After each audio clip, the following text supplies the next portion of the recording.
ఓట్లు వేస్తారు అంటే హార్స్ ట్రేడింగ్కి ఈయన ట్రబుల్ షూటర్ గారు ట్రబుల్ని ఓపెన్ చేస్తారు అన్నట్టు. నాకెందుకో లక్కీగా ఒక బీజేపీ ఎమ్మెల్యే గారు ఫోన్ చేసి, అక్క మరి పెద్ద సార్ పర్మిషన్ ఉందా హరీష్ అని ఇట్లా అంటున్నారంటే, నేను డైరెక్ట్ పెద్ద సార్కే ఫోన్ చేసి నాన్న మరి ఇట్లా అంటున్నారు, మనం సెకండ్ క్యాండిడేట్కి పర్మిషన్ ఇస్తారంటే, nothing doing, only Shravan will get elected, ఎవరు చెప్పారు మీకు అన్నారు. అంటే నేను ఆ విషయం వెంటనే అటువైపు కన్వే చేసిన, లేదండి మాకు అట్లాంటి ఆలోచన లేదు.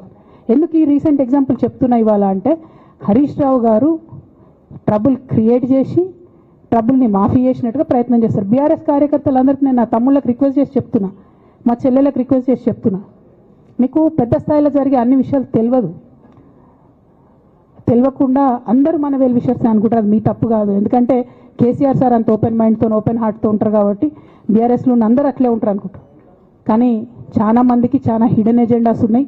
ఒక పక్క కాంగ్రెస్తో కలిసి ఉన్నారు, ఇంకో పక్క బీజేపీతో మాట్లాడుతున్నారు, ఎటు ఎవరితోనూ అవసరమైతే అటు మాట్లాడుతున్నారు.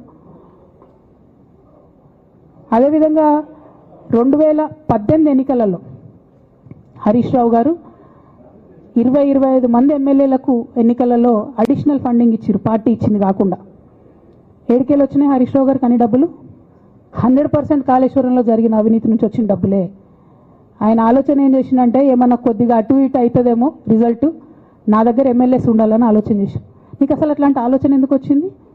నేను కట్టప్పలాంటోని కేసీఆర్ గారి దగ్గర ఉండేటోని అంటావు కదా, నీకేం అవసరం వచ్చింది ఎమ్మెల్యేస్కి సపరేట్గా ఫండింగ్ చేయడానికి? ఎవరికి తెలియదు అనుకుంటారా? ఇది ఎవరు చెప్పారు అనుకుంటారా? ప్రతి ఒక్కరు చెప్తారు ఎమ్మెల్యేస్ ఓపెన్, నా పేర్లు కూడా తెలుసు, చెప్తే బాగుండదు, ఎమ్మెల్యేలు ఇబ్బంది పడతారు. నేను అనేది ఏంటంటే, 2009లో రామన్న సిరిసిల్ల ఎలక్షన్లో మా బంధువుకు సంబంధించిన వ్యక్తులతోని 60 లక్షల రూపాయలు పంపిన హరీష్ రావు గారు రామన్నను ఓడగొట్టడానికి. నిన్నగాక మొన్న ఒక వీడియో మీరు కూడా చూసి, ఒంటేరు ప్రతాప్ రెడ్డి గారిది, మీ మామయ్యను ఓడగొట్టమని ఎంతంటే అంత డబ్బులు ఇస్తా అని చెప్పిర్రని. ఓ పక్క కేసీఆర్ గారిని ఓడగొట్టాలి, ఓ పక్క కేటీఆర్ గారిని ఓడగొట్టాలి, నిజామాబాద్లో నా ఎంపీ సెగ్మెంట్లో అందరు ఎమ్మెల్యేలను మేనేజ్ చేయాలి, అందరిని మన కేసీఆర్ కుటుంబాన్ని ఓడగొట్టాలి, విచ్ఛిన్నం చేయాలి. కానీ కేసీఆర్ గారి పేరుతో వచ్చేటటువంటి బెనిఫిట్స్ మాత్రం అన్నీ కావాలి. మరి ఇటువంటి వారిని నా రిక్వెస్ట్ కేసీఆర్ గారితో కేటీఆర్ గారితో, వారిని మీ పక్కన పెట్టుకొని నిజం మాట్లాడే నన్ను బయటకు పంపితే మరి పార్టీ బాగుంటుందా? దయచేసి ఆలోచన చేసుకోండి. నేనేమంటున్నా రామన్న మిమ్మల్ని అంటే, నా మీద మీకు కోపం ఉండొచ్చు, నా మీద ఏముందో ఎవరేం చెప్పారో నాకు తెలియదు.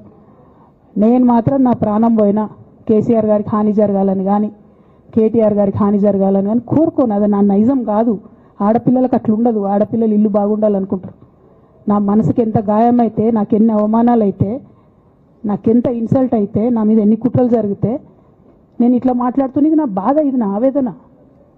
నాన్న చూస్తలేరేంది వీళ్ళనన్నది ఆవేదన, చూసుకుంటా క్షమిస్తారేంది ఇంకెన్నిసార్లు క్షమిస్తారు అన్నది నా బాధ.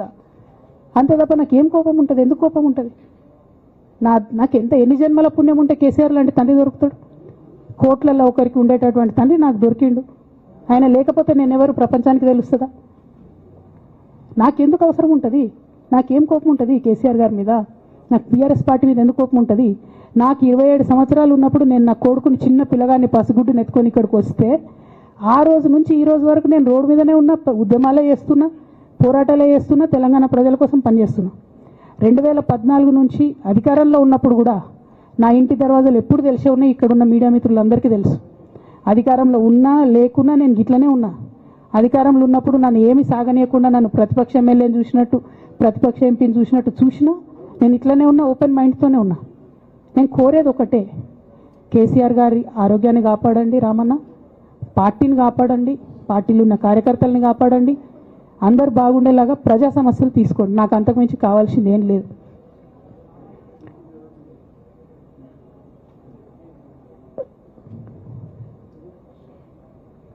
కానీ మొన్న అసెంబ్లీలో అర్ధరాత్రి దాకా పెట్టి రేవంత్ రెడ్డి గారు కేసీఆర్ గారిని తిడుతుంటే దయ్యాలు వేదాలు వాళ్ళు ఇస్తున్నట్టు అనిపించింది నాకైతే.